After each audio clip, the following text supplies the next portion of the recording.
Dan kita berdoa supaya APBN tetap masih kuat memberi subsidi. Kalau sudah tidak kuat, mau gimana lagi? Pekan depan, mungkin Presiden umumkan kenaikan harga BBM bersubsidi Pertalite dan solar. Pertimbangannya, harga BBM subsidi saat ini sudah membebani APBN hingga 502 triliun rupiah. Menko Marves Luhut Binsar Panjaitan mengatakan, Presiden Jokowi akan mengumumkan mengenai bagaimana mengenai kenaikan harga ini.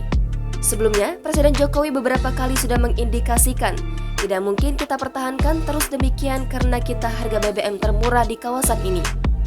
Soal dampak kenaikan harga BBM subsidi ke inflasi, Luhut mengatakan hal itu akan tergantung dari besaran harga kenaikan Pertalite dan solar.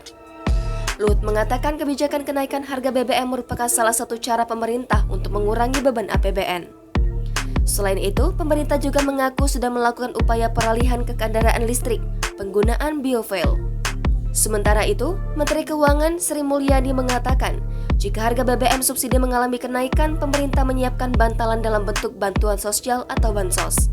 Sri Mulyani mengatakan, desain bansos tidak berubah, seperti saat penyaluran di masa pandemi COVID-19. Dia mengatakan penyalurannya akan menggunakan platform yang sama seperti yang dilakukan oleh Menteri Sosial. Tidak dengan skema baru, tapi mengikuti desain bansos seperti PKH dan sembako. Mungkin jumlah bulannya atau jumlah manfaatnya bisa ditambahkan kalau dibutuhkan bantalan. Dia juga mengatakan bansos akan memperhatikan penyaluran untuk segmen yang paling rentan.